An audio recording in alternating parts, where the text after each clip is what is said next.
My name is Rabbi Jennifer Kaluzny. On behalf of the clergy, leadership, and staff, I would like to welcome you to Temple Israel.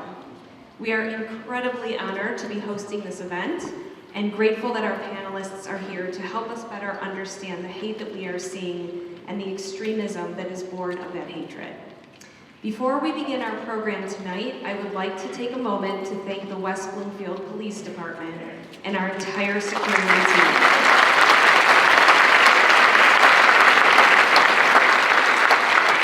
The necessity for tonight's level of security is proof that the world has allowed hate to run rampant, and we have much work to do to heal our world. And sadly, the Jewish community is not the only target for hatred and extremism. Many groups have found themselves othered and face physical or emotional danger.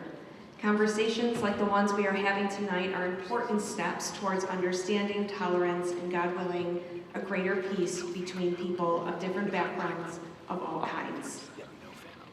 Beyond thanking our police and security staff, we would also like you to know that tonight's program is brought to you by the Greater West Bloomfield Civic Center TV live stream, and they are recording tonight's town hall. If you would like a link to the video sent to you after it's posted, and there are also sheets in the back with the little QR code, the square, in the back of the room where you can fill out your name and email, and they will send you a copy. And you can also find them on civiccentertv.com. As Jews, we always return to the idea that every human being is created in the image of God and thus deserves the same respect, honor, and dignity. It goes without saying that that also means that every human being should live in safety, without fear, and offered every opportunity to live out their dreams in the United States of America. As Jews, we also return to the cause of the fall of the Second Temple in the year 70 AD. Yes, in terms of archaeology, the Romans destroyed the temple, but Jewish tradition teaches that the true reason for the fall of the temple was sinat chinam, baseless hatred between people. Hatred for the Jewish people is powerful enough to destroy sacred spaces. How much more so the human heart? Tonight we will be hearing from experts in this subject, leaders who are working in the areas of legislation, law, education, and advocacy at the highest levels. And we begin with State Representative Noah Arbit.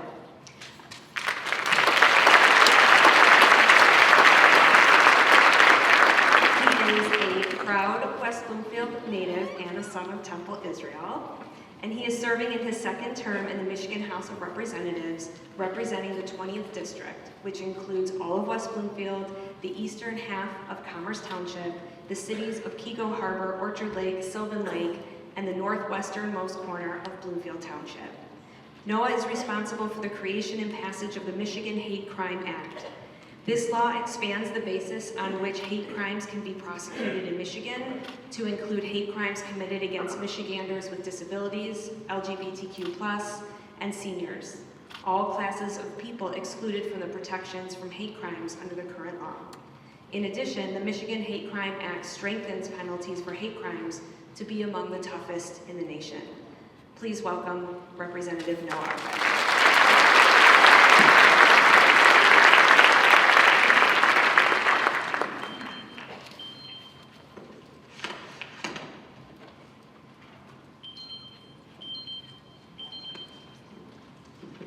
Pardon me. Thank you so much, Rabbi Jen. It feels like yesterday that I was just up on this bima doing my bar mitzvah in 2008. And thank you so much to our Attorney General, Dana Nessel, for being here and for being my partner in all of this work. And thank you so much.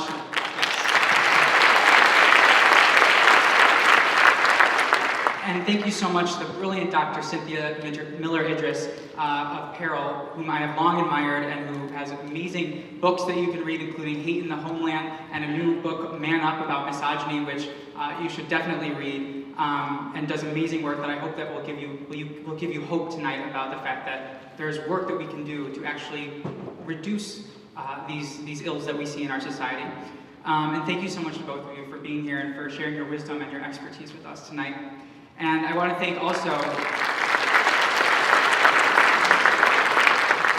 I want to thank also my intrepid team, Maya and Nathan in the back, and Alexis from the State House, the team here at Temple, Jason Plotkin, Claudia Lutman, Alex Wolf, and Ron Lieberman. And thank you especially to the West Bloomfield Police Department, Chief Dale Young, for keeping us safe here tonight and all times, and to all of our partnering organizations. And most of all, thanks to each of you for coming tonight and for being engaged in these important issues. I hope you will find tonight informative and enlightening and reassuring in that while the trends that we see are disturbing and concerning, there are tangible steps that we can take, resources we can deploy individually and collectively to arrest the rise in hate and extremism here in Michigan, and build true resilience to extremist content and ideologies, particularly with our youth. We will be sharing ways to access these resources, particularly from Peril, Cynthia's work, the research center that Dr. Miller-Idriss runs in Washington, D.C. At the end of the event, and you can also check out the back flap of your program booklet to connect with me, AG Nessel, and Cynthia's team at Peril. I want to begin tonight by sharing with you all why this issue has been so important to me and why I wanted to do this event. First, I want you to think about what you saw when you came into the building. You saw several police cars and officers. You walked through metal detectors. You did not receive the address of this event until 2 days ago, and we did not permit walk-ins.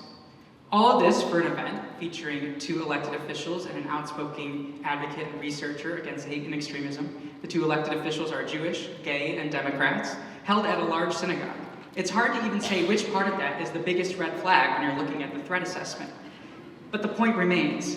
We took steps to insulate this event due to the very real level of security threats and incidents targeting synagogues, elected officials, Jews, LGBTQ+ people, and more. This is the era that we live in, and why it's important that all of us, not just policymakers, understand the evolving nature of these threats and what actions we as citizens can take to address them. That's why we're here today. Growing up, I attended Sunday school here at Temple Israel, where I learned a lot about Jewish history. I drew one very critical lesson from that education, which is this. Jews have only ever thrived under democracies. And it's not just Jews. History is pretty definitive that democracy, pluralism, and the rule of law are essential conditions for minority groups to survive. When a society is not free, one way or another, the guns of the majority are always inevitably turned on the minorities. Understanding this fact is what first sparked my intense fascination with politics in the first place, as a kid. As I understood it, politics was the biggest determining factor of whether a person could chase their dreams, fulfill their ambitions, and live up to their potential. It seemed so horrifically unfair to me that certain kids in certain places did not have a chance to fulfill their dreams simply because their government didn't like their religion, or their skin color, or their tribal affiliation in some parts of the world. So began my political career. I became obsessed with learning everything I could about the politics of other countries. In college, I earned my degree in comparative politics and Jewish studies. I worked in DC for several NGOs focused on strengthening democracy in countries abroad. And then one day, the world seemed to stop spinning on its axis. October 27th, 2018. And that date might sound familiar to some of you. I received a news alert on my iPhone. A mass shooting at a synagogue in Pittsburgh. 11 Jews dead, in what would be the deadliest attack in American Jews in history. I remember feeling like the wind had been knocked out of me. I felt isolated, disoriented, restless. I wanted to be with the people I loved. Shortly after, I moved back to Michigan. My feeling of restlessness eventually gave way to feeling determined. I felt called, and I wanted to lead.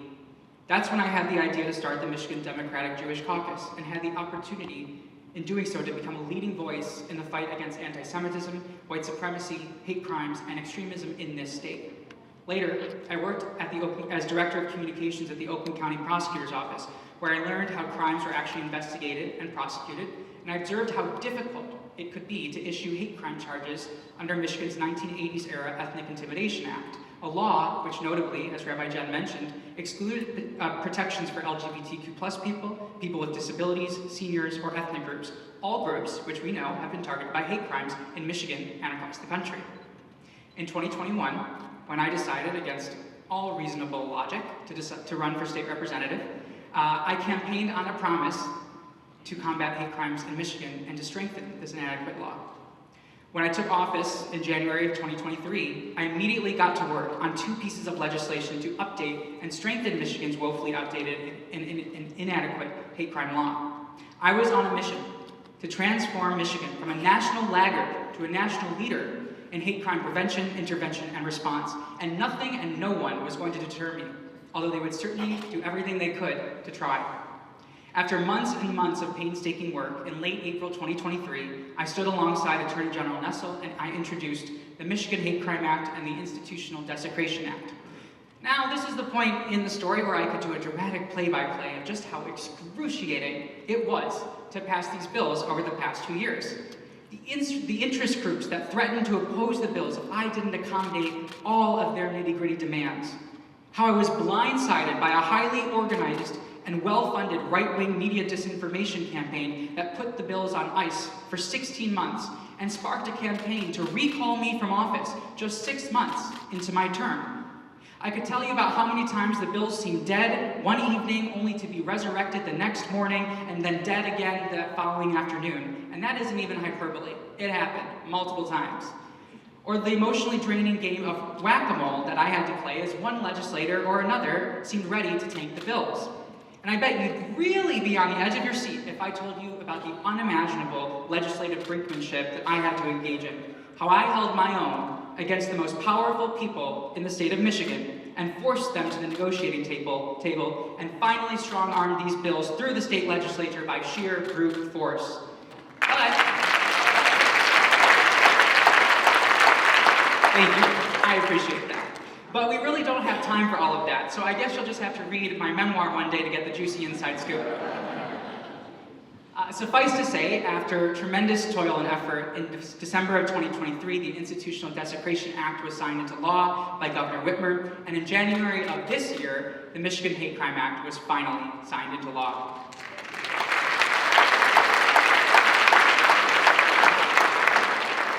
Now let's consider, why is this so important? Why should the law separate out hate crimes from other crimes? Isn't a crime, no matter the motive? It's a fair question, and it's one I've received. The answer is this. Hate violence is different from other kinds of violence because it is terroristic in nature. There is never just one victim of a hate crime. An entire community is victimized too. These crimes are usually experienced collectively, which explains my reaction to the Pittsburgh shooting and probably some of yours reactions to that same event. Indeed, hate crimes tell everyone who may be part of a victim's community, people like you aren't welcome. People like you don't belong. And people like you won't be safe. And those who commit hate crimes understand all too well how their actions reverberate across a wider population. In fact, it's exactly what they're counting on: to frighten, intimidate, terrorize. In some cases, the collective anguish can be worse than the crime itself. That's why these strengthened laws are critical. And that's why I'm incredibly proud to have accomplished what I set out to do in my first term, strengthening Michigan's hate crime laws into what I believe is a national gold standard, which is now the basis for legislation being introduced in several other states. Most importantly, I'm very proud to have kept my promise to the people of West Bloomfield, Commerce, and the Lakes. But I'm not just here to take a victory lap. My work and our work is far from over. While our new laws are a necessary first step to ensure Michigan has the required tools to combat hate crimes, they are not a cure-all. Hate is a societal ill and a public health problem, and we need to tackle it as such. And neither new laws or the criminal justice system can fully substitute for that work. They're an important part, but not fully a substitute. Indeed, rooting out hate and extremism from our society and protecting at-risk youth from radicalization requires not just a whole-of-government effort, but a whole-of-society effort, too. It is incumbent upon each of us, individually and collectively, to cultivate spaces among our families, our friends, our colleagues, our neighbors, where hate has no purchase. Because no matter how much I wish it were otherwise, I cannot write or pass a bill that gets rid of anti-Semitism, or anti-Black racism, or anti-Asian racism, or homophobia, or Islamophobia. What we can do is tackle hate when it dovetails with the criminal act. What we can do is improve Michigan's tools to respond, pursue justice and accountability. What we can do is train parents, teachers, coaches, and peers to recognize the signs of radicalization and intervene when necessary. What we can do is fund programs that deter hate and targeted violence in the first place. What we can do is invest in nurturing schools, safe neighborhoods, fulfilling jobs, and meaningful social outlets that provide purpose, belonging, and community to everyone. I will not lie, particularly at this political moment, it is hard not to feel like we are getting further and further away from that vision with each passing day. But no matter how long the odds may seem right now, we cannot concede that vision of a freer, fairer, and more resilient society where everyone has a chance to thrive, no matter where you come from, the color of your skin, the zip code of your home, how you worship, and who you love. That's the world I'm fighting for every day in the State House. And that's the fight that I'm committed to for the long haul. So is AG Nessel. So is Dr. Miller-Idriss. And so, I hope, are you. I am truly grateful to each and every one of you for being here tonight and for your support. And now I'd like to direct you to the video screen. We have a quick video, and then Rabbi Jen will come up here.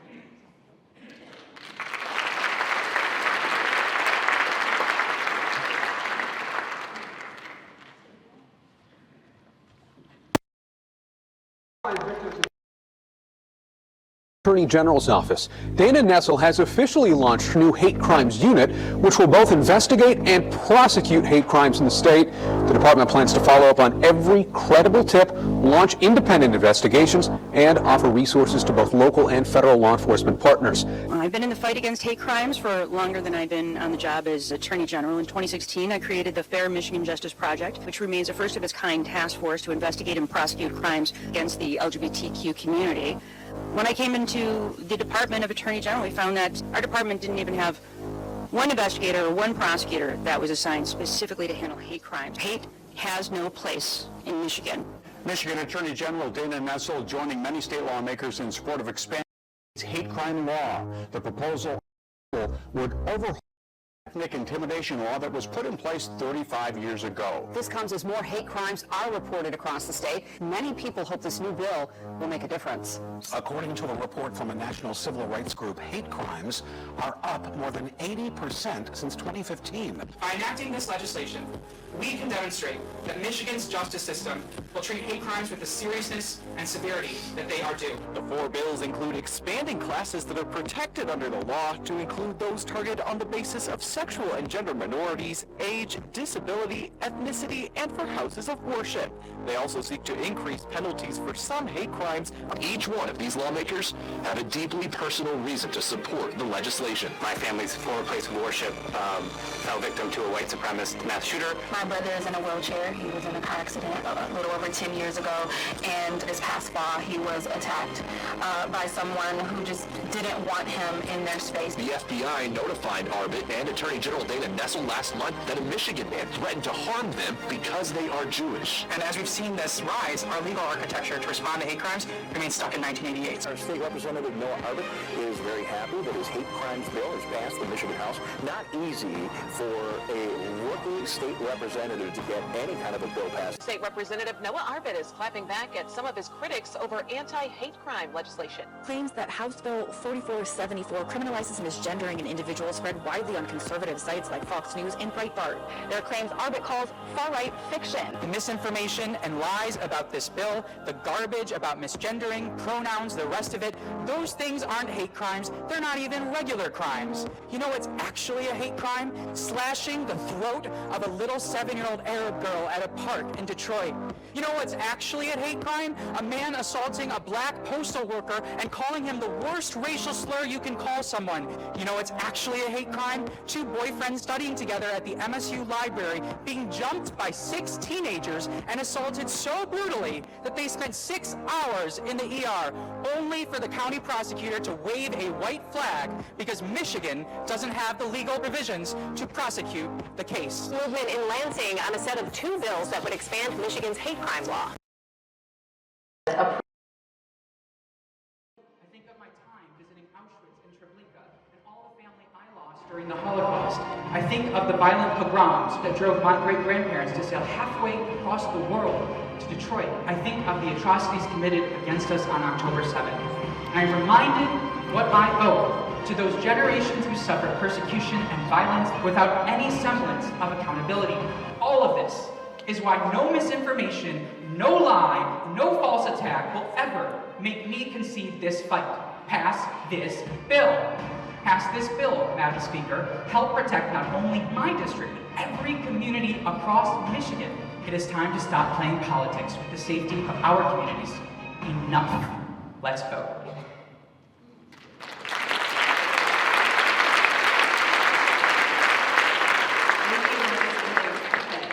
It's now my pleasure to introduce Attorney General Dana Nessel. Former criminal prosecutor and civil rights attorney, Dana Nessel is now serving her second term as Michigan's 54th Attorney General. Throughout her tenure, AG Nessel has been a staunch advocate for crime victims' rights, earning both the LACASA Center Changemaker Award and the Children's Advocacy Centers of Michigan Champion of Justice Award in recognition of her work. Upon taking office, AG Nessel launched the first State Attorney General's Hate Crimes and Domestic Terrorism Unit in the country. And here to tell us about her department's efforts to protect public safety, please welcome Michigan Attorney General Dana Nessel.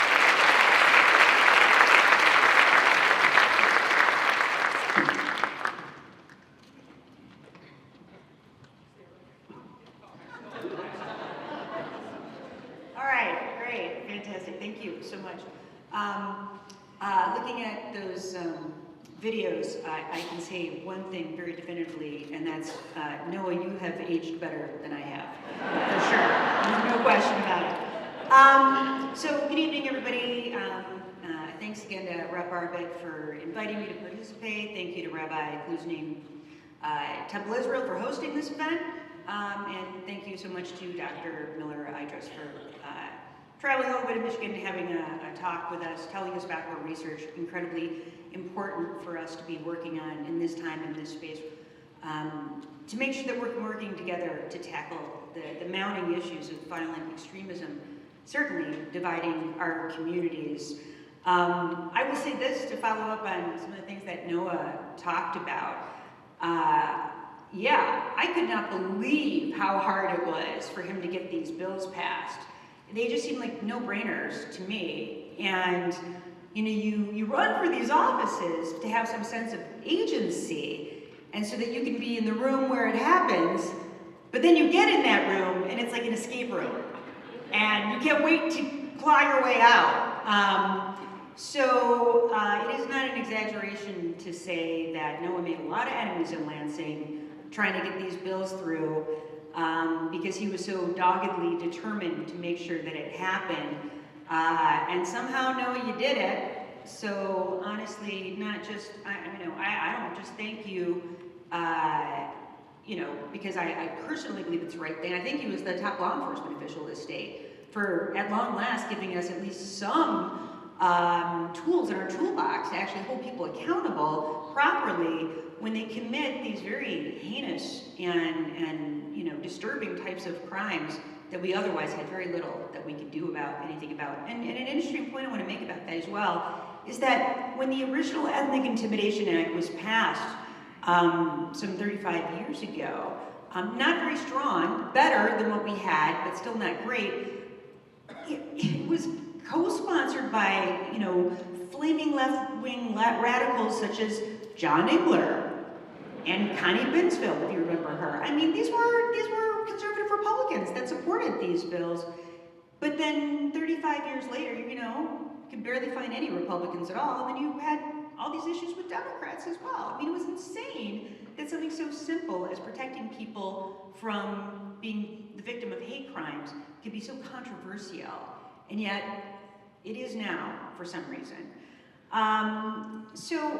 As the state's top law enforcement official, I did try to make it a point, having handled so many of these types of incidences as a prosecutor, having represented people who committed those crimes as a defense attorney, working with that organization I talked about that focused on investigating and then also prosecuting, working with local prosecutors to prosecute hate crimes.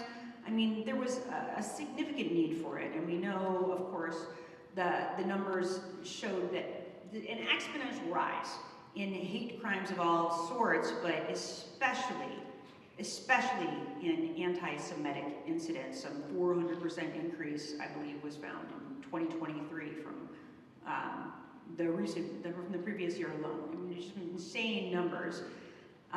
Michigan seeing over 250 reported incidents of hate crimes in a single year, and important to note that those numbers are so low compared to the actual number of hate crimes, because these are some of the most underreported types of crimes that we have. You know, it's just so unlikely that anybody even reports a hate crime, let alone that the case ultimately ends up moving forward to prosecution, let alone that somebody is convicted of it. But, you know, we know the impact of these types of crimes. We know how intensely personal and targeted they make a person feel, even if you are not the individual who is actually targeted, because these crimes target not people as much as they target communities of people. And 50% of hate crimes occur at homes and residences. Another quarter occurred in public spaces like highways, roads, sidewalks. Important to remember that hate bias incidents are driven by various forms of prejudice, of course, and whether that be race, religion, gender identity, sexual orientation, disability status, it benefits us all to rally for stronger protections to keep every Michigan resident safer in the long run. And I am going to say this from experience, people who commit hate crimes don't just commit hate crimes. And I say that because I've seen time and time again where you have a hate crime that went unsolved until later on you found that person had committed a crime, a very assaultive crime, sometimes a murder against someone else. And so it behooves us all to take these cases very, very seriously.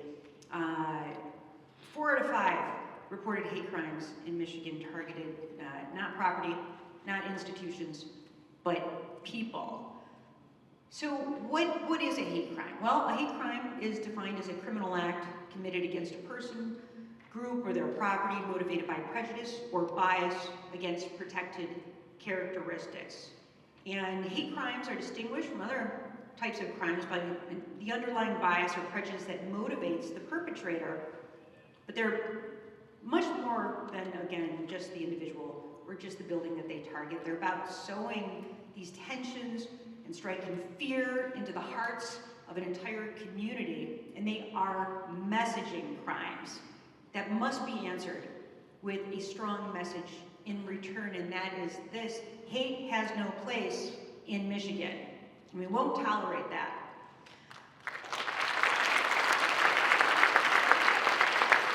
So right away, within the first couple months of taking office in 2019, I created the Department of Attorney General Hate Crime and Domestic Terrorism Unit, dedicated to investigating and prosecuting bias-motivated crimes, and it was the first of its kind in the nation, I'm proud to say.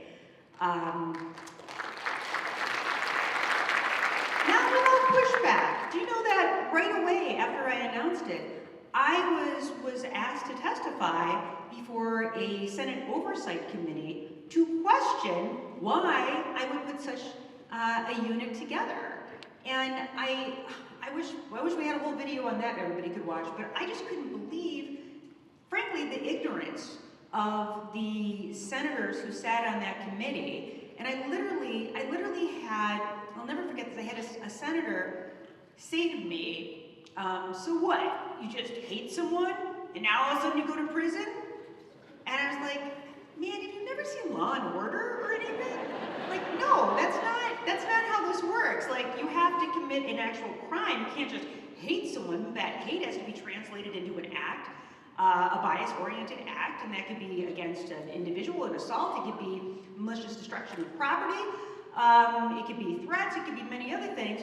But you know, then you get, like, there's this thing called trial, maybe you've heard of, and jurors sit and they listen to evidence, and you have to prove the case beyond a reasonable doubt. And you know, I mean, it was astonishing to me. No offense to any of your colleagues, Noah, but I mean, just the ignorance about it and the pushback that I got, and the lawsuits. We're still litigating whether I'm legally allowed to have a hate crimes and domestic terrorism unit at the Department of Attorney General, and that's not a joke. That's being litigated in the Western District of Michigan right now as we speak. And, you know, in addition to why it's so important to have both hate crimes and domestic terrorism, I think it's important that everybody know. First of all, guess how many federal laws there are that protect us against domestic terrorism? None! They can only prosecute foreign terrorism, not domestic terrorism. But we do have those laws in Michigan, thankfully, and we utilize them when we have those types of crimes that are committed. And in terms of hate crimes, yes, there is a hate crime statute under federal law, but there are very narrow circumstances under which it can be charged, and it's not, unfortunately, in most cases, nearly as strong as what we have now under state law. So it's incredibly important that we have a state agency and state law that can prosecute, that these cases can be prosecuted under. So we work together. Well, all right, I'm gonna have to walk this back a little bit. Normally I say our hate crimes unit works with federal and local law enforcement partners to ensure crimes of this nature are thoroughly investigated.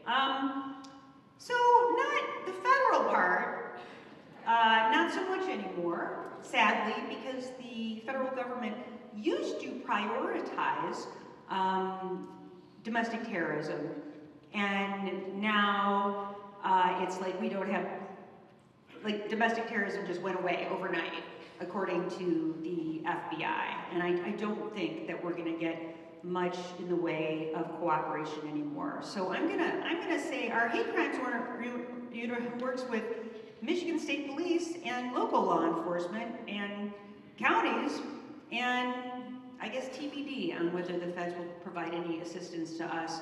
You might have seen that there were hearings actually today on the defunding of the FBI when it comes to a variety of type of work that they traditionally do. But back in the old days, before now, you know, we worked together on a lot of cases, including cases involving anti-government militia groups, white supremacy organizations, and we actually have some people right now that are on you know, a handful of cases that are taking a time out right now in the Michigan Department of Corrections because of some of the threats of violence and the training with firearms that occurred in various areas of the state. You know, had we not intervened in some of these cases, I don't know that you don't have incidences where you have a black church in Detroit or a place like Temple, Israel, that, you know, you have a mass incident of violence.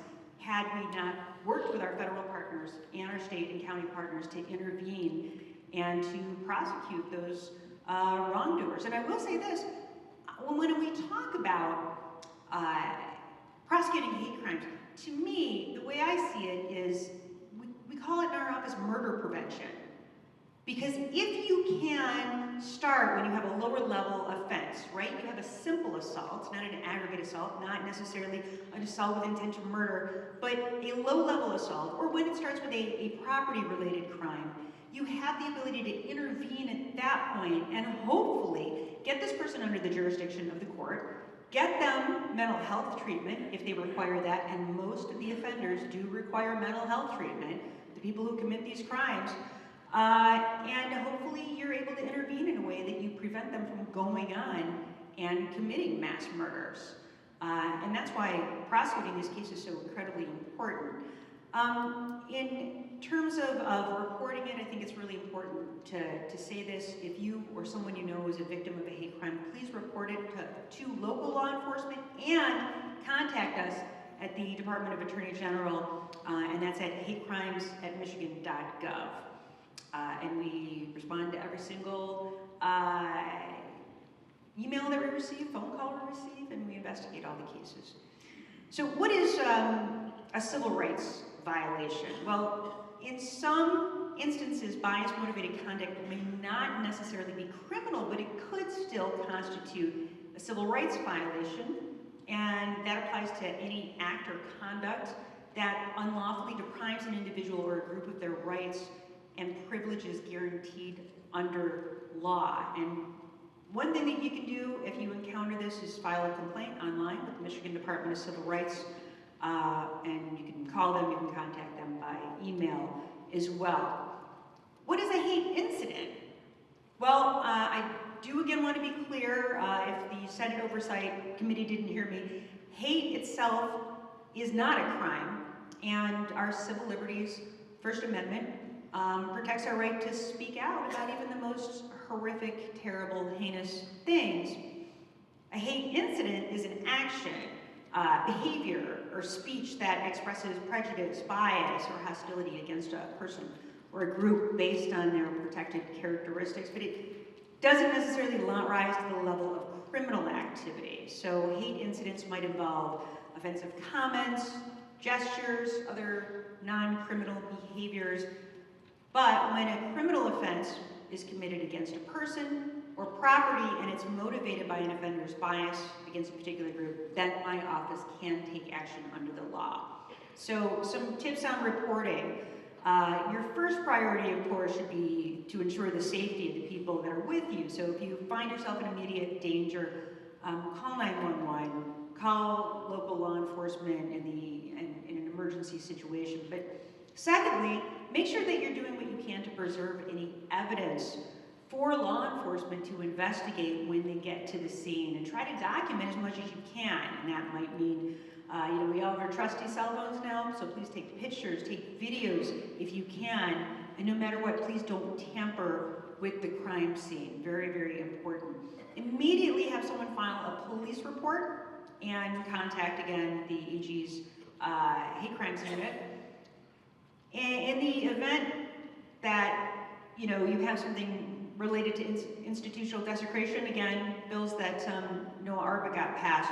For a long time in Michigan, prosecutors really didn't have the tools to hold perpetrators properly accountable because there's, malicious destruction of property, which could be honestly just, somebody like taking your mailbox out because they're mad at you or something, but that's very different, right? That's very different from somebody who is spray painting a swastika on a temple. Like, those are not the same things, but the law really kind of treated it the same. Crimes against real property were real property no matter what it was. Crimes against personal property were crimes against personal property. You couldn't distinguish these very much.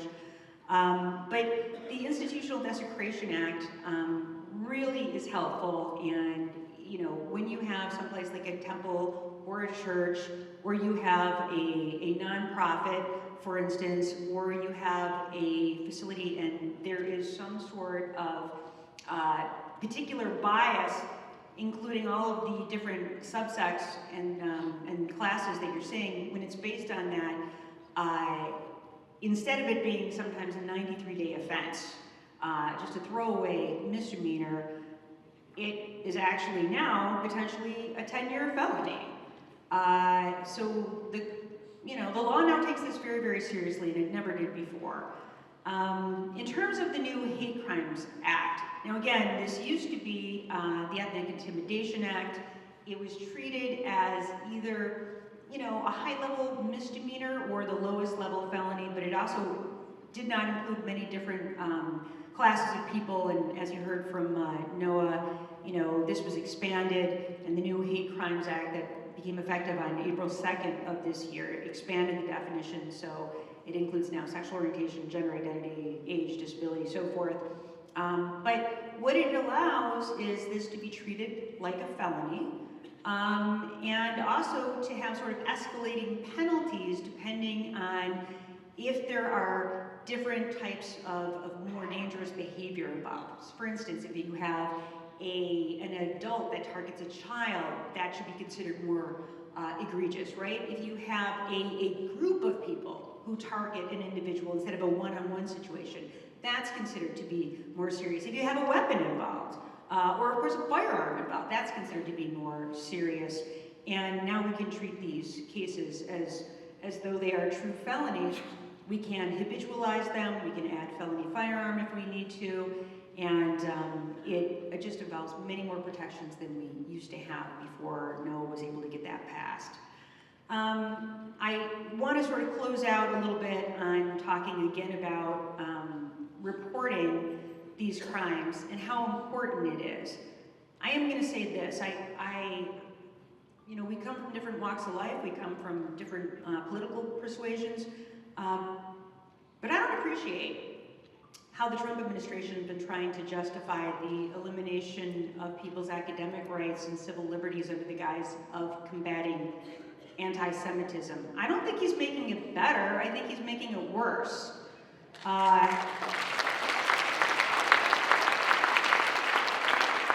that is a deep concern that I have, and I think it's actually aiding and abetting in the rise of anti-Semitism, because now Jews get blamed for everything, including some of the very illegal and I would say unconstitutional actions of the Trump administration. Now that's our fault too. So I just will say that, you know, history teaches us that authoritarian regimes don't always come out guns a-blazing, although it feels like that's the case happening right now, but their MO more is to chip away at the protections of marginalized communities and scapegoat them before applying those strictures to the rest of the population. And the same people who choose to belittle and threaten one class of people based on their identity are not likely to look kindly on any other marginalized group of people who call Michigan home. So I just truly believe that the American Jewish community cannot allow Donald Trump and his administration to co-opt our name, upend our values, strip us of our civil liberties, and then pretend he's doing us a favor.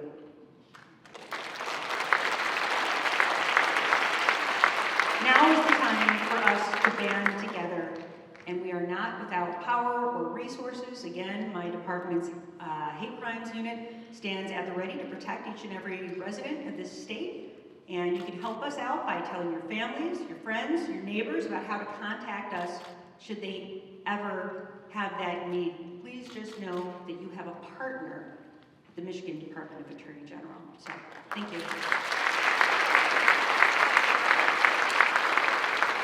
Thank you so much, Attorney General Nessel. It's my pleasure now to introduce Dr. Cynthia Miller-Idriss. Dr. Miller-Idriss is a leading scholar in the study of extremism, radicalization, and polarization, whose work bridges academic research and practical interventions. As the director of the Polarization and Extremism Research and Innovation Lab, Ms. Peril, at American University, her research informs policy, media, and community-based strategies to address pressing global challenges. Her publications and contributions offer critical insights into understanding and preventing the dynamics of hate and violence. Dr. Miller-Idriss.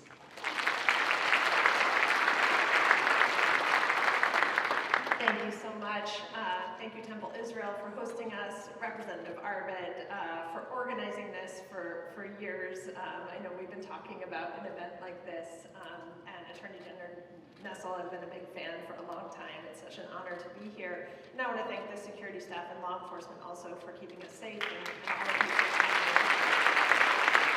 I also want to acknowledge a couple of my staff who are here with me, Rabbi Seth Blimmer, who's now our Director of Public Affairs, and Bryce Kobe, our Michigan-based team member.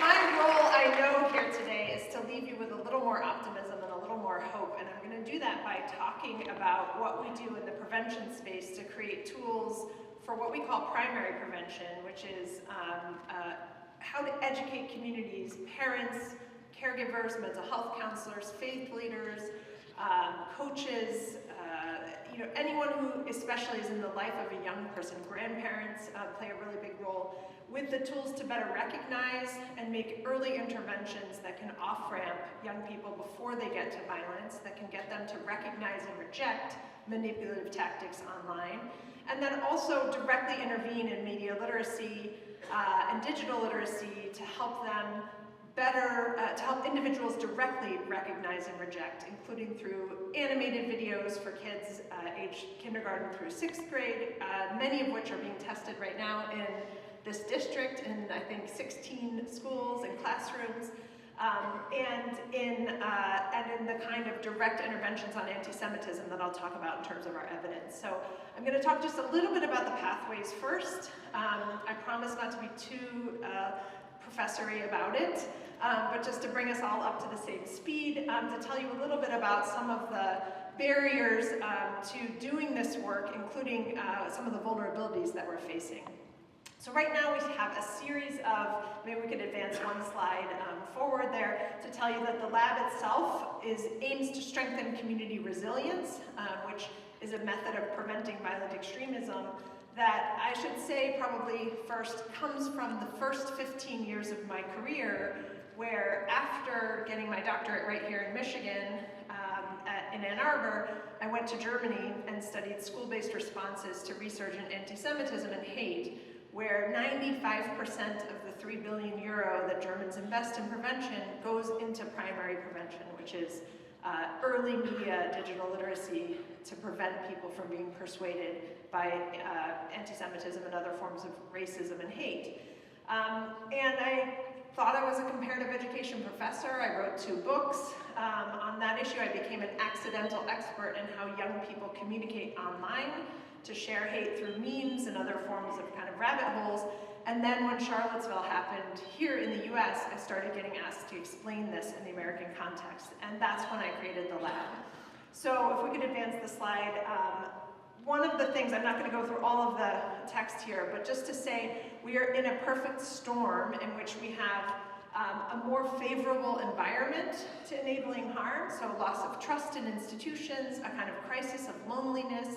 We have the most recent data that we have shows that 50% of American men say their online lives are more rewarding than their offline lives. For example, 25% of men under 30 say they don't have a single friend.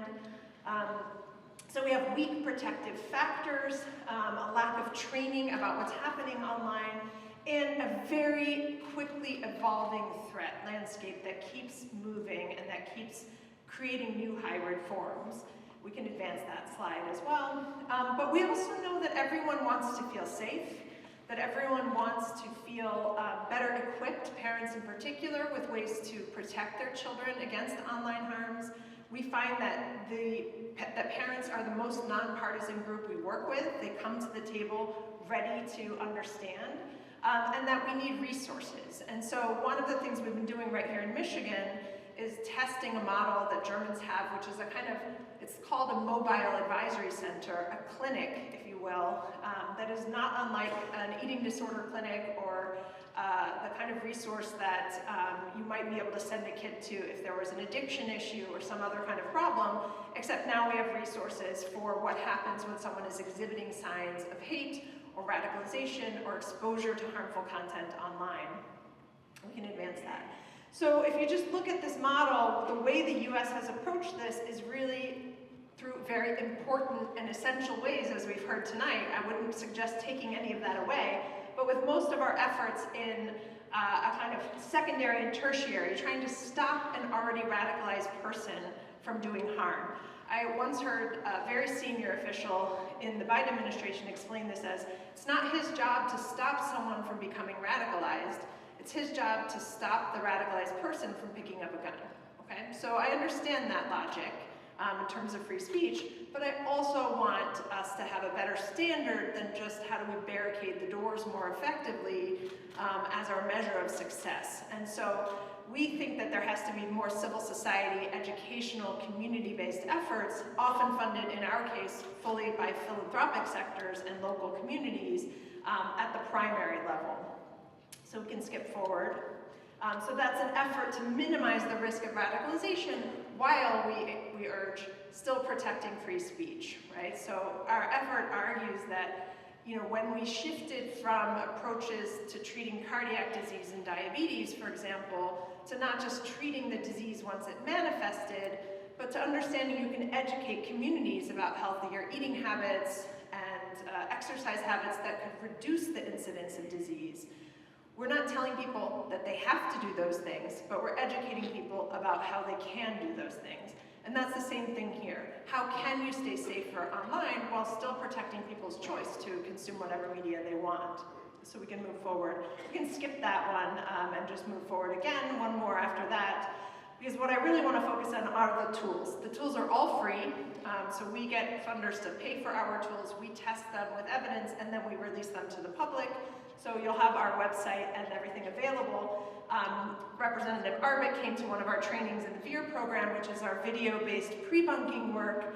That is a direct short-form video that are used in social media and in online advertisements and pre-roll videos that teach people about the manipulative tactics in as short as 30 seconds so that they recognize and reject propaganda.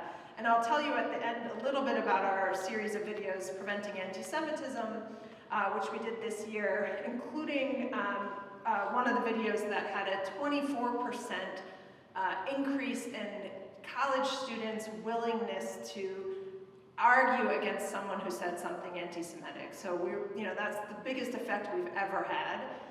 But we tested 4 videos and one of them didn't work. So one of the things you have to test is, effectiveness before you release to the public. We have what we call our care centers, which are community advisory, resource, and education centers in 2 pilots that are 2 years long, one right here in Michigan and one in Georgia. And I'll talk about that in a minute. And then a number of toolkits and guides and resources, training programs, and probably my personal favorite that I know you also love is the DUCK program that I just mentioned, our animated video series and curriculum for elementary school students. Part of why I love that is because it was originally created by my undergrads, who then went after a federal grant and won $800,000 to run that program in our lab. They understand younger kids better than anyone and designed a curriculum and then hired real animators, real curriculum experts, and are out there getting it into schools across Michigan and in Connecticut right now, testing it before we release it fully to the public again for free. We can move forward. So just to say the purpose of those toolkits is to teach people about red flags and warning signs of extremism and harmful online content, including things that are really hard for parents and teachers to understand, how technology facilitates these things like apps, one called a calculator vault that you may know hides other apps behind it on your teen's phone. So there are things like that that we teach parents about, and we teach them also strategies to advise and interrupt. You can scoot forward. So one of the things we do is study because we're academics. So we have followed 1,500 parents and caregivers, meaning residential caregivers, often grandparents who are living with young people, to see what they learned. This was our first guide, which we did in conjunction with the Southern Poverty Law Center, to online radicalization during COVID. And one of the things we found is that within 3 months, 6% of parents, which was 75 parents, said they directly used what they learned to intervene with a young person who they now understood was exposed to harmful content. 12% by the end of the year said that they either formed or joined a group of other parents to talk about the online harms their kids were experiencing. And we found that they remembered what they learned for 6 months, but they forgot it after that, but they remained confident for 3 more months that they could intervene effectively. So we went back to the funder and said, we could use a booster around 6 months to let them know, remind them what they learned. So we then expanded that into a tool for coaches, teachers, mental health counselors, school counselors, faith leaders, and others. And again, found it takes just in this case about 12 minutes to read and high satisfaction and high understanding of how to engage. We also found that adults tend to engage the most with a young person in the car. So that's the place where they feel the most confident talking to teenagers, which makes sense in carpools and the fact that you don't have to make eye contact. So you can switch forward. And let's just drop down. There's going to be a bunch of those. You can go all the way through it. Yes, thank you. So one of the things that I just want to tell you about our pilot here in Michigan, which comes to an end at the end of June, and then we'll have evidence as we expand it into other new ways of doing this, is that we have learned that people really need these resources. Bryce is here, our only staffer on the ground in Michigan, is constantly busy responding to requests from schools, from faith leaders, from libraries, from others, providing workshops, trainings, having some of our staff come out from DC and also from Chicago, where our Director of Public Affairs lives. And that we need responses to support victims, survivors of hate, and not just perpetrators. And one of the things we've learned is that we also need resources for people who live in hybrid spaces, meaning we just released a whole series of tools for Hispanic serving institutions, and we're doing one now for HBCUs, where you have students and faculty who are often victims of hate, but also expressing anti-Semitism or misogyny, and we need sort of very nuanced ways of addressing that. You can skip forward, and maybe one more, I'll close with talking about our videos, which we're really proud of, because it's taken us several years to kind of refine the formula of these pre-bunking videos. And our anti-Semitism prevention videos this year, which are about to get released to the public, have produced the greatest effect yet in videos that are just about a minute long. That in this case, we do a massive code booking and mapping process to see which propaganda narratives are the most salient and emergent. This past year, no surprise, all of those anti-Semitic narratives at the very top were sort of narratives that are circulating among college campuses, among young people. And so they dealt a lot with post-October 7th issues. If we had had more funding, we would have gone further down the list and gotten to some of those more traditional far-right anti-Semitic narratives. It's not that they went away, it's just that there were other ones moving more quickly. And so our videos focused a lot on issues like anti-Semitism that is linked to ideas about Hamas being a force of liberation, or anti-Semitism that uses critique against Israel to cloak critique of Jews. And one of the things we found is that this huge percentage of likelihood to challenge anti-Semitic content when they heard it came from just a minute and 15-second video.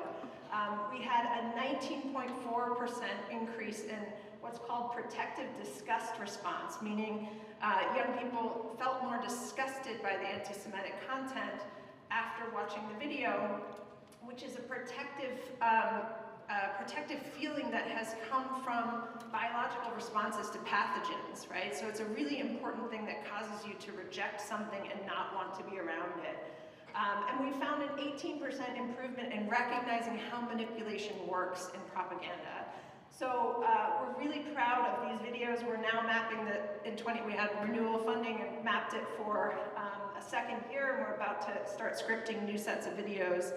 And I will say one of the things we learned is that anti-Semitic propaganda is often intertwined with misogynistic and anti-feminist propaganda, and around birth rates, the Great Replacement, for example, and that the anti-feminist content is often a gateway to the anti-Semitic content, because there's so many young boys who are attracted to figures like Andrew Tate, who are offering them success strategies for dating and others, and then find the anti-Semitic content through that. So we've now launched a new division on preventing gendered violence that is addressing this intersection in part of misogyny, gender-based violence, anti-LGBTQ issues, and anti-Semitism. And so next year we'll have a new round of videos that does some of that. So all that's to say, I know it's a lot, it's overwhelming, but we can jump to the last slide, which I think gives you our email address and a way to contact us. Right, our website, parallelresearch.com, is the place where you can find all of these tools for free, evidence and reports, and at parallelamerican.edu you can ask us for trainings or any other assistance and help that you need. And it's on the booklet as well. Yeah, thank you. Thank you so much. Thank you so much, Dr. Miller-Idriss. I urge you to look at the website. I took a deep dive, and they actually talk about inoculation against hate, almost like a vaccine. It's fascinating. Please, please look at their work. At this moment, if you do have a question, if you wrote down a question, please kind of go like this. And I believe we have someone who's going to come and collect the cards.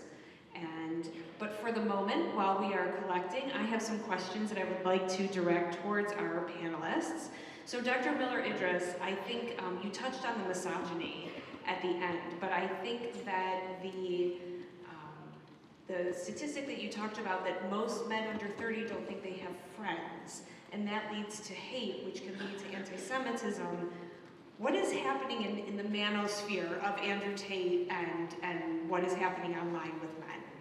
Well, thank you for that question. I mean, one of the things that's happening is that we have to acknowledge there is a very real crisis, if you will, of men and boys, both on the loneliness front and on the fact that men have 3/4 of the deaths of despair right now, which are suicides, overdoses, and alcohol-fueled deaths, as well as now only 40% of college graduation rates nationally. And so they're not doing as well on labor market outcomes either. And what happens online is they're provided with scapegoats for why their lives are not doing that well, and with strategies to improve them, which in the case of influencers like Andrew Tate often involve physical abuse and exploitation of women in order to get success, anti-Semitism that blames Jews for the plight that you find yourself in, and really strategies that urge control over women's bodies.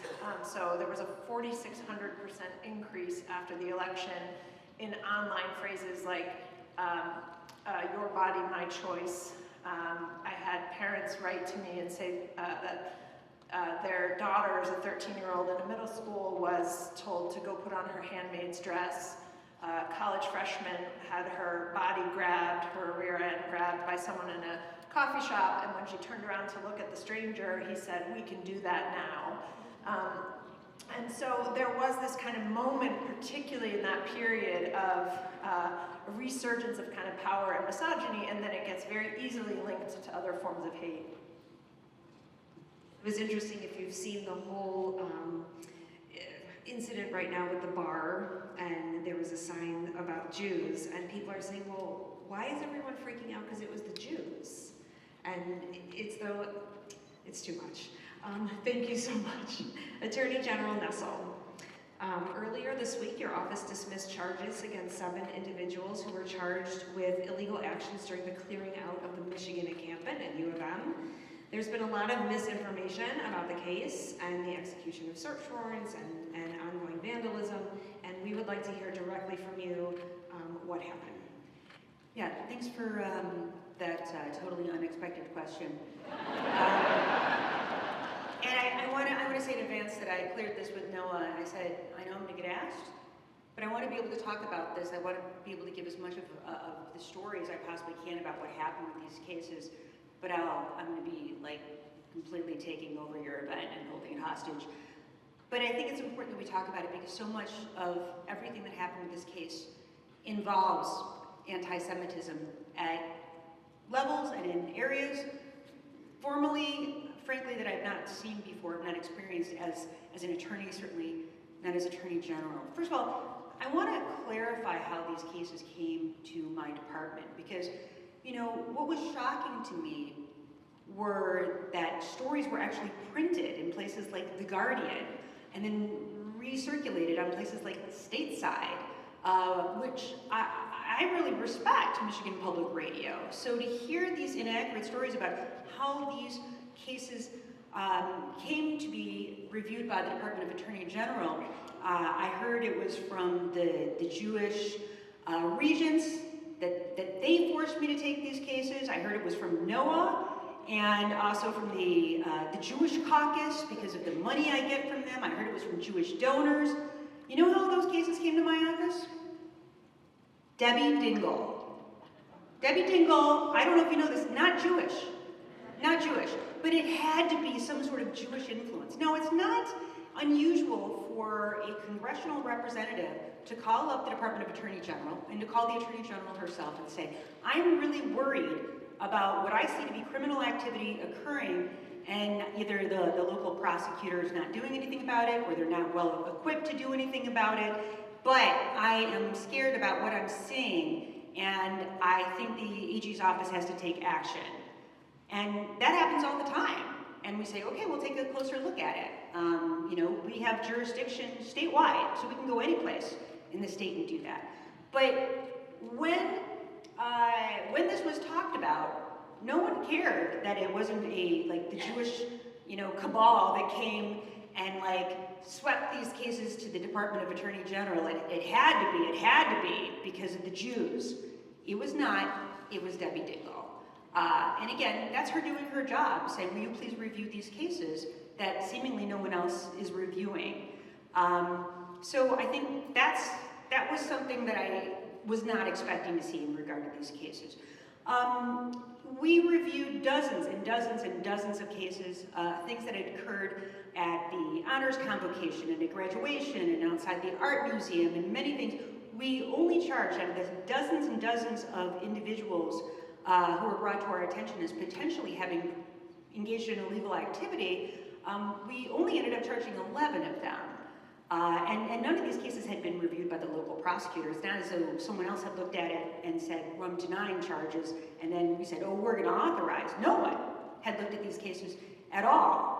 And I want to say this, and I want to make sure that people understand me when I say this.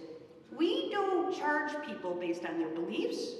We don't charge people based on their cause. We charge people based on their actions, and that action has to be criminal in nature. And that is why we charged these 11 cases. Not all of them were directly related to a particular protest. Some of them were malicious destruction of property cases or ethnic intimidation, as it was then called, and people have pled guilty to those things. But most of the cases involved the encampment that was there for about 30 days last year, you'll remember. And when we talk about the encampment, I think it's important that people know and understand the facts, because you're not going to hear them presented unless I talk about them right now. First of all, it's illegal to have an encampment.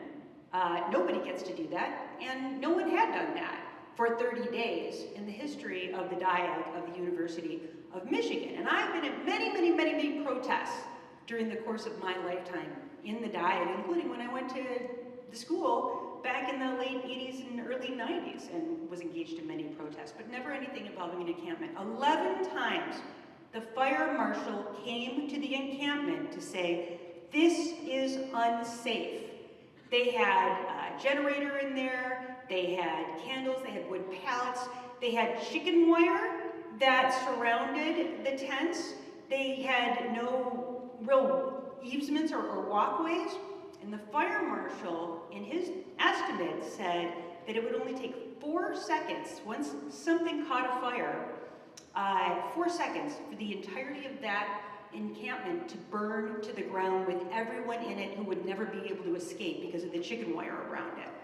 So he said, this is so dangerous, it will kill everyone there, potentially, and in the surrounding areas, and if you know the area, and many of you do, that's where all the academic buildings are, that's where the libraries are. So 11 times the fire marshal tried to negotiate and get them to set up a new encampment that would be safer. And they said, we'll even permit one for you, because of course this was unpermitted. But no, they refused to leave. And at long last, finally, because of this significant safety hazard, the police came in with a lawful order to ensure that the encampment was dispersed and removed, and so that there would be a sense of safety there. And individuals were given multiple chances to leave. Anyone who did leave didn't get charged with anything, even if they had been there the entirety of those 30 days, got charged with nothing. It was literally just the people that stayed, threw tables and chairs at the police, banded together and pushed against the police physically to try to stop them from clearing the encampment. And those people were charged with fairly low-level offenses, probationable offenses, resisting and obstructing a police officer. But in my career, I've never seen anybody be able to treat a police officer that way while they were in the course of executing a legal order and not get charged with anything. They were simply being treated not differently than other people, but treated the exact same as anyone else who engaged in that kind of conduct as it relates to a police officer. So the cases were charged. We presented the evidence to the court in the Ann Arbor District Court, and that included several days of testimony from the fire marshal, from police officers, hours and hours of tape. Everything was captured on videotape. The judge's job at the district court level is really to do two things. One, you set a bond immediately, but number two, you make a decision as to whether or not there is probable cause to bind the case over to trial, to circuit court, to another court. The end. That's your job. But the judge said he would not make a ruling on the evidence of the case. And first he said that the cases had to be adjourned because 3 of those 9 people that were charged in that matter were undergraduates, and he wanted to allow them to graduate. I don't understand why just having the case bound over to trial, nobody was going to jail or prison, why you had to adjourn it several months, but fine, we did not object to that. But then the next thing that happened was a motion to disqualify me as the prosecutor of the case because I was too biased to pursue these cases anymore. The same claim, by the way, that had been made against me by Rashida Tlaib. She wouldn't say why I was biased. I was just biased. Now, let me make sure that people understand what this motion, like how damaging this motion is. In order to disqualify a prosecutor, normally there's got to be one of a couple things. Either you have a financial interest in the case, and I can assure you I did not, or there's a personal relationship, like you know those people, or your family knows those people, or they used to work for you, or something. I don't know these people at all who were charged. And we have never, in the history of the state, we've never seen a black prosecutor and had a motion to recuse that prosecutor saying that they couldn't be fair if there were any kind of allegations that potentially the defendants were racist. We've never seen a case where a female prosecutor was disqualified from a case saying that she couldn't be fair because there were allegations that the defendants might be sexist in nature. We've never seen a Christian prosecutor sought to be removed from a case saying that they couldn't be fair because there was something that the defendants had said or done that could be deemed to be anti-Christian. And yet the first Jewish Attorney General in the state of Michigan, the motion said, could not be fair to these defendants because they were pro-Palestinian activists. So we had lengthy arguments on this, followed by lengthy briefings on it, and then the judge said they were going to have evidentiary hearings in regard to this matter. Something that I've never seen in my almost 35 years that I have been either a prosecutor or a defense attorney in the state of Michigan. Never seen anything like this before. Then, in addition to that, the Jewish Federation of Greater Ann Arbor sent an email. They put out a public statement basically saying that they found that to be horrifying because it would be the first time that a prosecutor was ever removed from a case based on their faith or their gender or their race or any factor like that, and they objected to it. They sent it, unfortunately, to the court, which they should not have done. But that happens quite a bit, where you have an outside party who's not a lawyer send something to the court. Generally speaking, the court just says, I'm not going to read this email because I'm not allowed to see this because it might influence me. Or I'm not going to read this letter that was sent to me because I'm not allowed to read it. It might influence me. But instead, what the court said was that he was going to launch an investigation into the Jewish Federation of Greater Ann Arbor. A full-on investigation, something, again, I've never seen, 35 years. So now we're at a point, right, where the Jewish Attorney General is being investigated, the Jewish Federation is being investigated, everyone is on trial except for the defendants. I'm sorry, I know I'm going really long on this. I promise I'm going to wrap it up. And, this would have meant multiple more court appearances that my staff would have had to make every time they went in there, screamed and yelled at. in a circus-like atmosphere and interfering with their ability to do other work. And no end in sight on this case, because the judge seemingly was not going to rule on the actual evidence in the case. You might remember all the times you heard people saying, drop the charges, drop the charges. They didn't say, I want my day in court. They don't say, I want the judge or a jury to review the evidence. They just wanted the charges dropped because they didn't want anybody to see the evidence, nor did the judge intend to rule on the evidence. And so after reviewing the situation and understanding that all of these defendants would be receiving probation, these weren't murder cases, they weren't sexual assault cases, they weren't domestic terrorism cases, they were probationary cases. And the fact that it was significantly impacting the work of our office, significantly impacting my work. My staff had to start canceling events because every event I did, even job fairs at the law schools, were being interrupted and shut down by the protesters, that at long last, we simply had to make a decision as to what to do with those cases. And so we elected that rather than me being put on trial for being a Jewish prosecutor, and rather than having the Federation be put on trial for sending an email they should not have sent, but that get sent all the time, that we would dismiss the charges against those particular defendants. Now, hear me when I say this.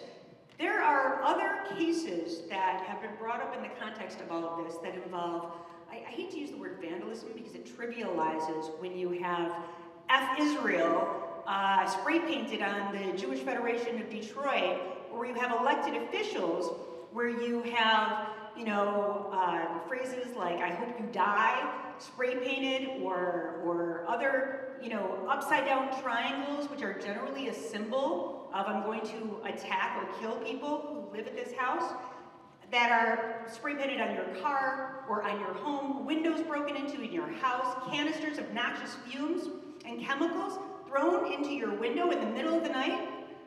Hear me when I say that I intend to vigorously pursue charges in those very serious cases. And if there is another attempt to remove me from the cases because a Jewish prosecutor can't possibly be fair in prosecuting criminal conduct, then I am willing to fight, and I will take it all the way to the Supreme Court if I have to.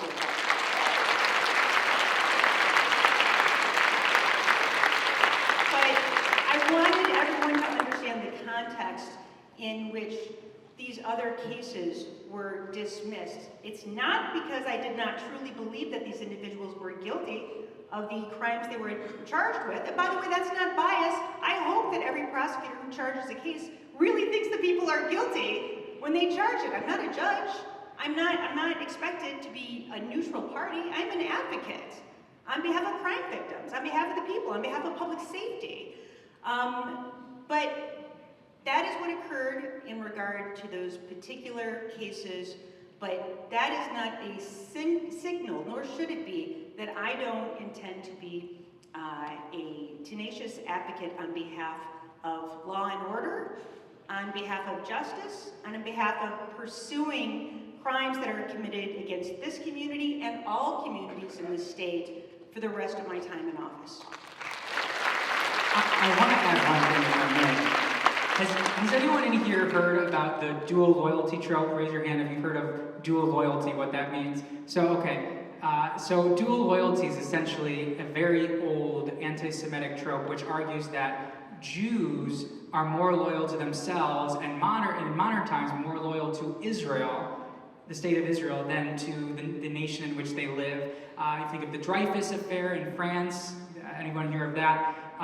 But basically, it is the idea that Jews are always of two masters to their own people versus the country in which they are citizens of.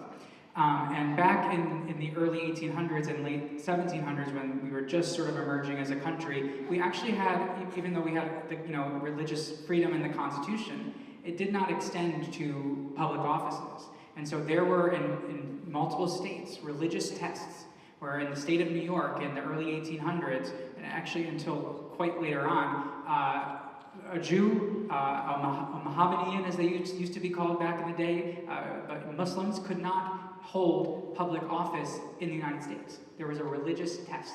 And actually certain, like Catholics couldn't either, right? So what has happened to the Attorney General is another form of dual loyalty, arguing that she is more loyal to Israel, more loyal to her as a Jew, than to the public oath that she took. And I find that reprehensible. It is intolerable. And she's right, it didn't happen to anyone else, but just her as the first Jewish statewide elected official. So I think it's horrendous, and I commend you for dealing with it as you have. So thank you for advocating on all of our behalf. Yes, thank you for sharing, and I hope that everyone here, after hearing that, if anyone comes to you and asks questions, you can share what AG Nessel has shared with us tonight.